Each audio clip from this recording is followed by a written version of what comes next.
we have the acceleration of a dynamics cart is measured as the cart rolls from rest down an inclined ramp. Flexible metal strip is attached to the ramp and it performs simple harmonic motion.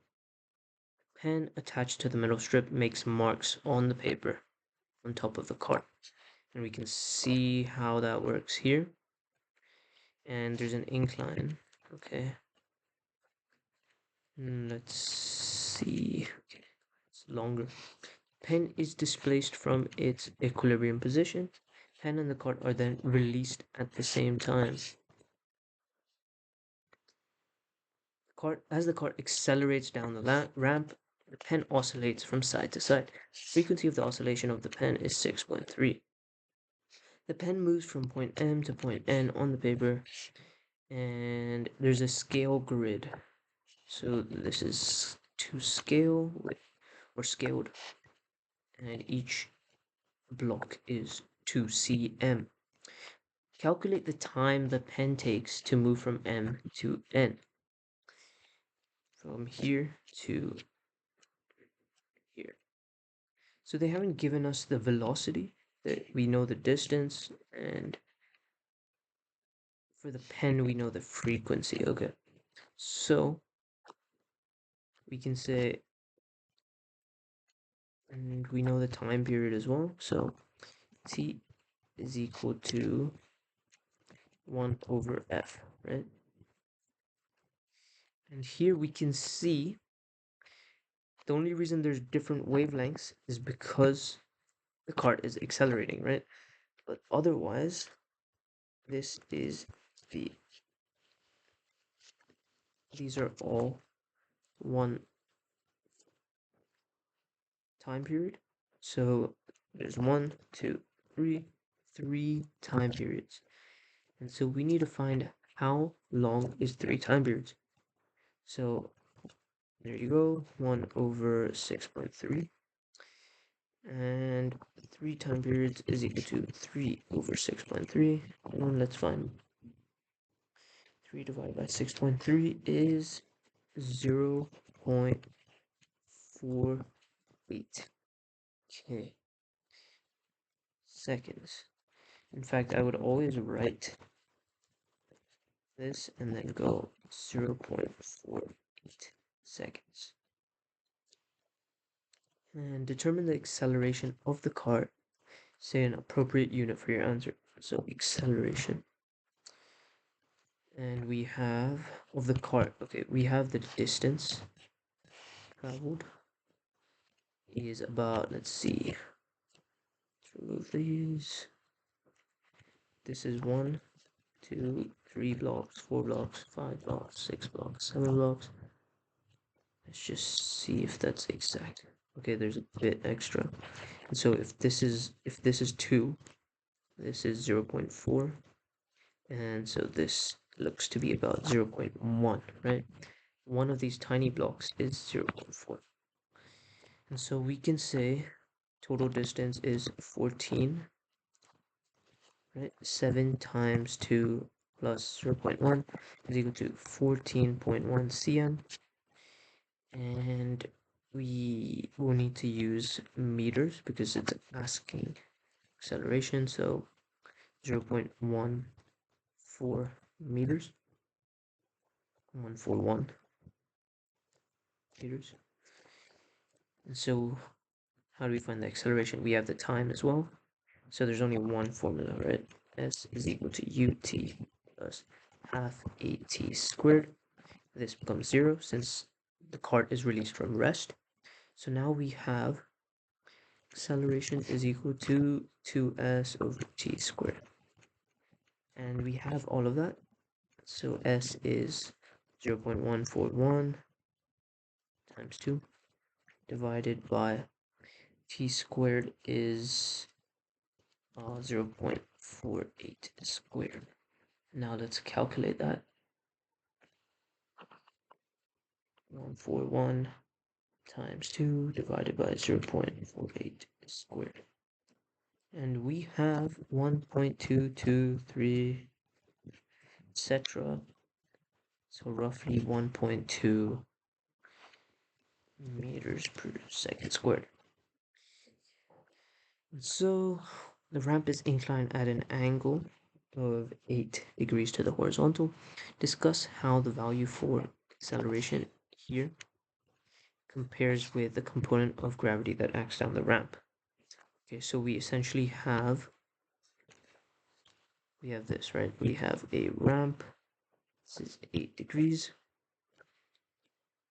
Zoom into this. And we have a maybe normal force. No, it's not normal force, sorry. We have a,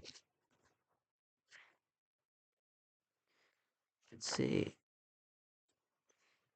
this is the cart. So we would have a normal force,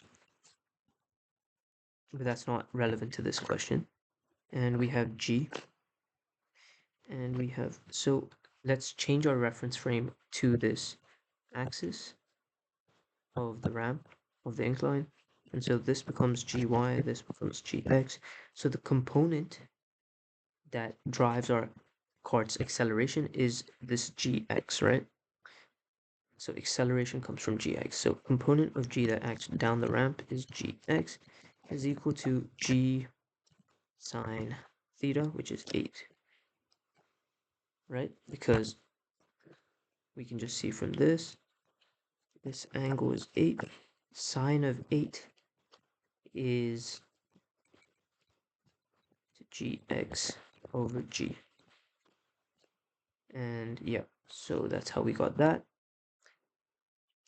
And therefore, we can find how much that is. 9.8 times sine 8. 1.363, roughly 1.4. And we have 1.2 above. Okay, so how does it compare? So 1.4 is greater than 1.2. That's one thing we can say. We can then say component of g is 0.2 greater, 0.2 meters per second squared greater. And what else can we say? We can also say something about, we can calculate exactly the differences, but I think this should be enough. We can check the mark scheme later.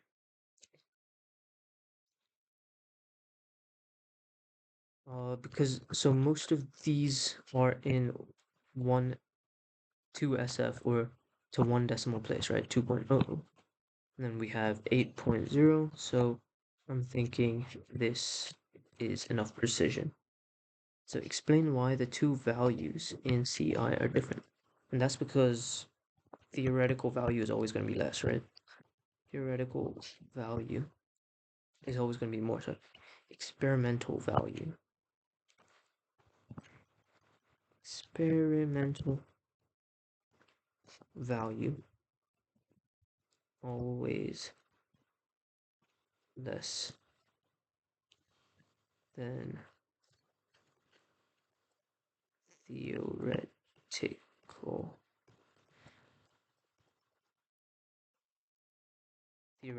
calculation or value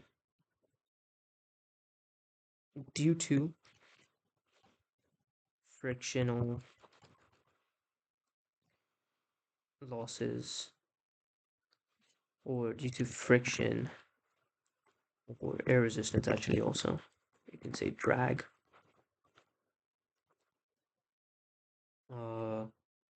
causing energy losses to surroundings.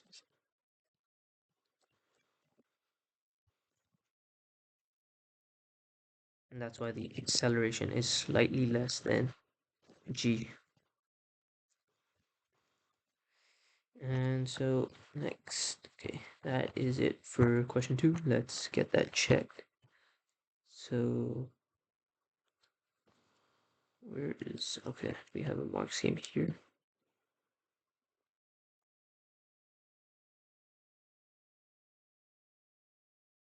Let's see, we have T3 time periods identified. That's already one mark. We got that. And Yep, 0.48. So that's correct. B, we have 1.2, and they use the exact same formula here. And distance traveled, they use 14, but notes do say 14.1 is allowed. So that's good. And then we have C. C, what does C say? C says correct. They use the exact same thing. So try to work in the precision that they have used. And they're saying you can also talk about the percentage difference. And they're quite flexible. ECF, you can even use 0.1 if you round down. Yep. So last one, experimental value less than accepted value. Okay. Okay, so we got both of those.